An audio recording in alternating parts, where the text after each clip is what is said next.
Today on Twin Cam, we're looking at what is undoubtedly my favourite 70s and 80s sports car.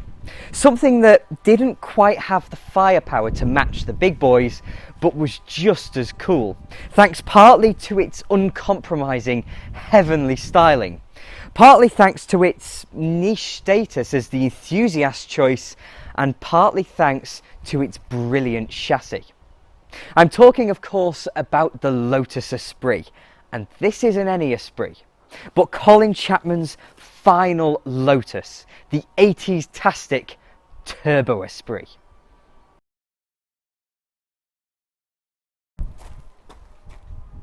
The Lotus name is one of the greats. While they never had the money to compete with the likes of Ferrari when it came to road cars, the creations of Colin Chapman's company always endeared themselves to racers and road users alike. By the mid-1970s, Team Lotus was the most successful Formula One team of all time, and Chapman's road cars were about to take a serious stylistic turn. Lotuses of the 60s, such as the Elite, Elan and Europa, were always very cute little cars. They had big round headlamps and smiley faces. But as the 70s rolled around, that became outdated across the motor industry, and Lotus introduced the new Elite and Eclat, which shunned the personality for a wedgy, uncompromising style. Then, in '76, the Europa was replaced by the Lotus Esprit. Just like its predecessor, the Esprit had a mid-mounted 4-cylinder engine, but this time it was designed by Lotus. And holding it together was a chassis with a balance unmatched anywhere else in the world. Then clothing it was a gorgeous body styled by Giorgetto Giugiaro. And the Esprit looked better than any other wedge-shaped sports car in the world. In comparison, a Lamborghini Countach just looks scruffy. And the Esprit, despite its 2-litre 160 horsepower engine, was the epitome of cool. Not only as Lotus kept winning world championships, but also because it was a Bond car twice over. But the power question did rear its head, however. In 1980, the Esprit was granted an extra 200cc and a torque increase. But by this point, Lotus dealers Bell and Colville had already developed a turbocharger kit for the Esprit. The question had also reached Hethel, who started to develop an Esprit with a little more bite. The standard Esprit used either the Lotus-developed 907 or 912 engine, and this same 900 series block would be the basis for whatever Hethel were going to do. The Slant 4 had actually been developed with the promise of someday maybe making a V8, but at the time it would cost far too much and it would weigh too much to put in an Esprit, so the decision was made to go with forced induction. But the trouble with turbocharging in 1980 was lag. As we've already seen when we looked at the Porsche 930, the lag can get so big that it becomes the foremost feature of the car. And that's not a good thing, especially in a fine driving machine like a Lotus. So the engineers were tasked with developing a turbo 4-pot that didn't lag and had actual torque. And that's working from a basic engine that wasn't flush with the stuff. To make the existing engine suitable, the supporting mods were numerous. The new car had a bigger radiator, a beefier water pump, and the engine had wider water passages. There were also sodium-filled exhaust valves and a dry sump oiling system, all to keep temperatures under control. Meanwhile, new pistons lowered the compression ratio to 7.5 to 1, down from 9.4, and the snail bolted to the side was a Garrett T3. The T3 isn't a huge turbo, and its boost was limited to 8 psi, all to keep the power and torque curves consistent across the engine's revs. Lotus retained the same Dell'Orto carbs as before, but the turbo meant a power increase to 210 brake horsepower at 6,250 RPM and 200 pound-feet of torque at 4,500 revs. Now, those peak figures sound as if they're quite high in the rev range, but they're both actually lower than they were in the 912, making these turbocharged Esprits just as drivable as their naturally aspirated counterparts. And in 1980, that's no mean feat. At the time, Team Lotus was sponsored by Essex Petroleum, so this new car was clothed in the blue, red and silver of the F1 cars and christened the Lotus Essex Turbo Esprit. But the Essex's modifications didn't end with the power unit. The Esprit's already excellent chassis was complemented by bigger brakes, 10.5 inches at the front and 9.7 inches at the back, housed behind new 15-inch alloys, as well as a completely revised backbone. The Esprit's chassis has a huge central spine that provides the car with nearly all its strength, and the fiberglass body is just draped over the top. For the turbo, this was all strengthened to deal with the extra power, and the rear frame widened to provide them with the space not just to fit the turbocharger, but also to give them the opportunity to, one day, if it was ever developed, fit a V8. The front suspension was merely tweaked, but at the back, the original Esprit's drive shafts acted as the upper suspension linkage. For the sake of refinement and greater control, the lower wishbones were widened and a new upper link was installed, taking all the load off the drive shafts. And the icing on the cake was a body kit styled by Giugiaro to widen and lower the stance of the already rakish Esprit. They only made 45 Essex turbos, but in April 1981 the new Series 3 Esprit was launched. And with it a series production version of the turbo, rechristened simply as the Lotus Turbo Esprit, but with all the niceties retained, barring the dry sump system. The Esprit was always a brilliant looking car, and if I'm honest, I think the original Series 1 Esprit was the best of them all. But as the 70s became the 80s, the delicate wedginess of the original had to be replaced by lips, spoilers and deep body kits. It was just par for the course for the era, as its more expensive, more powerful contemporaries like the Lamborghini Countach underwent a very similar operation. But the Esprit is so uncompromising in its adoration for the wedge. There are no angles on this car anywhere that detract from the overall silhouette, and in that regard it's quite a simple car. The front end, for example, is almost completely flat. There's barely any definition to speak of, and that's continued through the glasshouse, with just a very subtle vent behind the side windows to intake air for the engine, because that's all that was needed. But there is a lot more definition in the width, because to enhance its stance there aren't just flared wheel arches, but also a trim strip following the arches, a Giugiaro badge and some lovely decals, because if you owned a turbocharged car in the 1980s, it simply had to say so down the flanks. There is a bit of style over substance though, and that's down at the back. You see, this rear spoiler doesn't actually do anything, because while the car was being tested, they found it produced far too much downforce, but it did look good. So the solution was to disrupt the airflow through other means, and the downforce was actually generated by this little gurney flap atop the louvered rear window. But the body kit isn't over the top. If you'd never seen a non-turbo Esprit before, you'd be forgiven for thinking they all came like this. Despite the extravagance of the silhouette, it's a remarkably restrained conversion.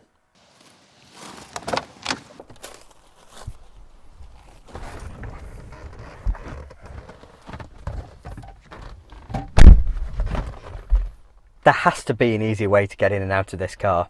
It's small, it's quite big on the outside, but sat here, it's a small car. It feels so small, although you've no idea where the back of the car is and no idea where the front of it is.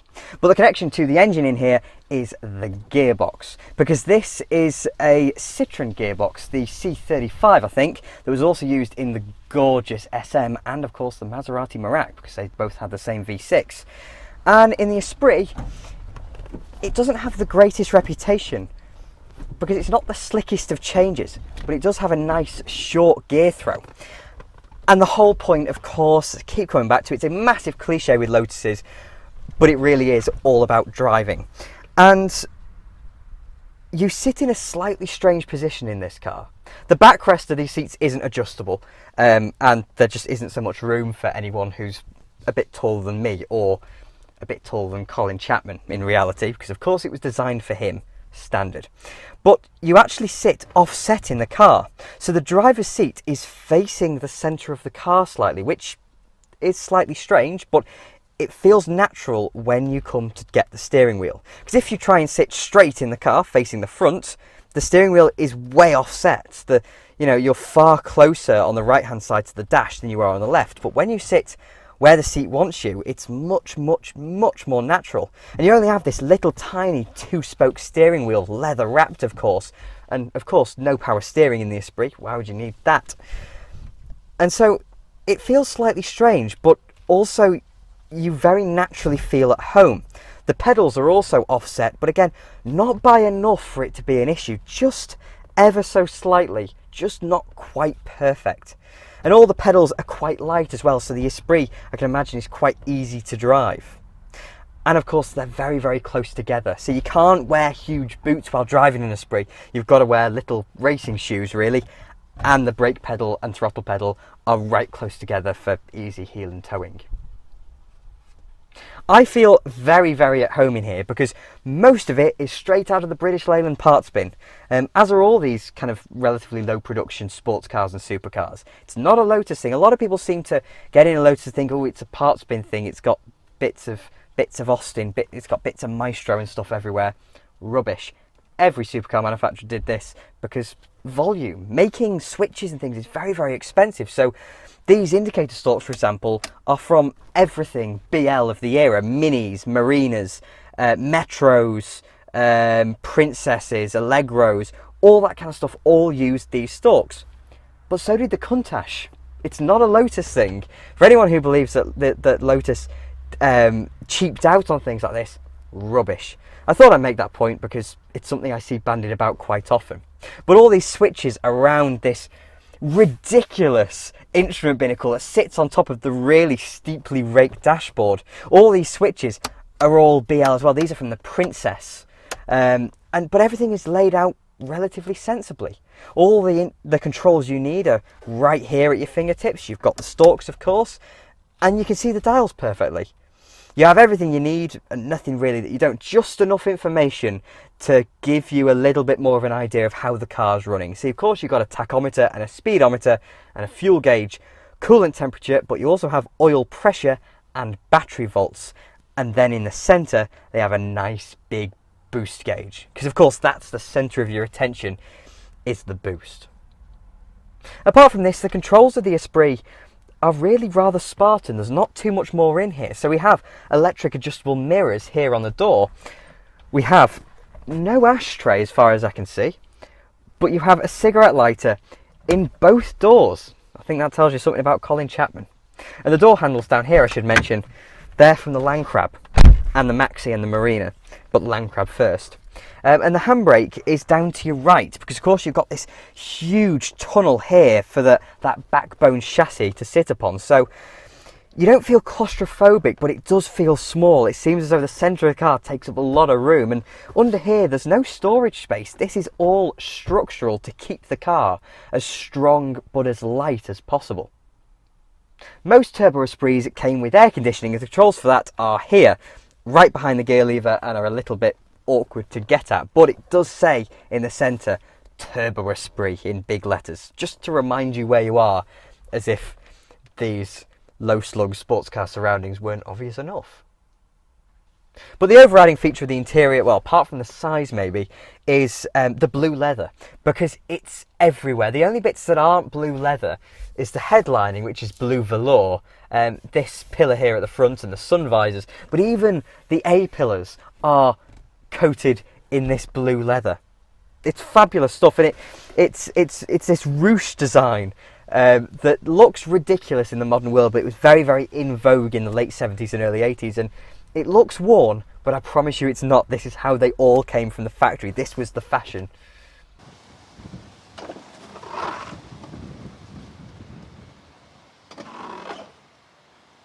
I feel that for most people, they can't help but pitch the Esprit in their heads against the likes of the Lamborghini Countach and Ferrari Testarossa.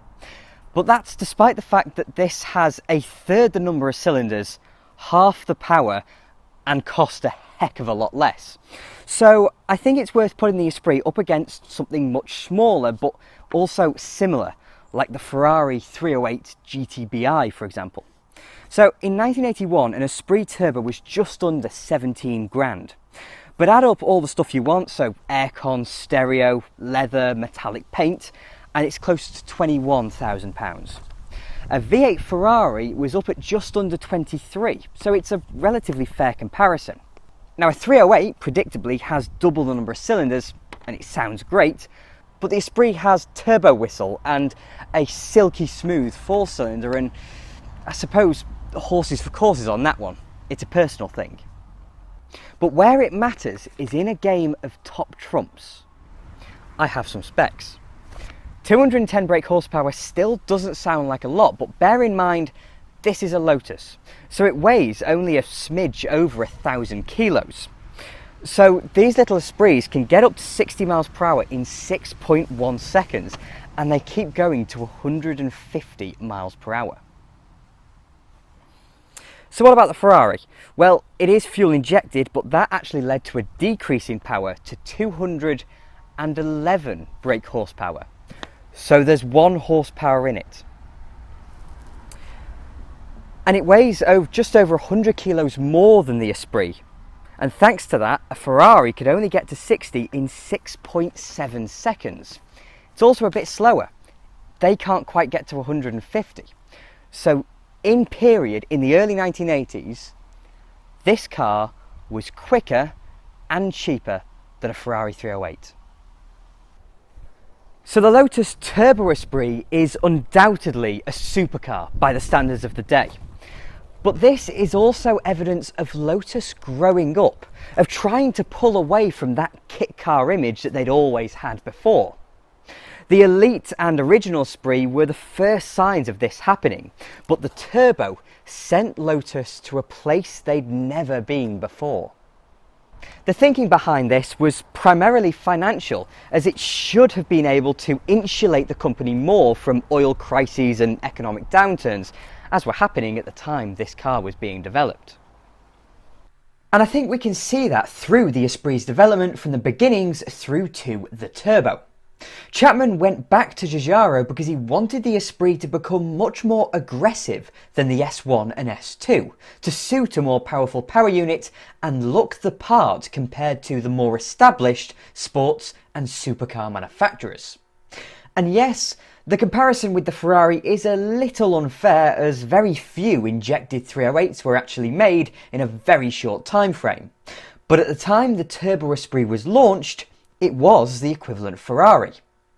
However, in terms of power, it never really stood up to the real exotics. It was always more at home next to the likes of Porsches and TVRs, those with just a little less power. So I think the desire to move Lotus more upmarket was never fully realised. And of course, that idea couldn't last for long. As I'm sure we all know, the Turbo Esprit was the final car that Colin Chapman signed off before his death in 1982. The Esprit is a bit of an enigma.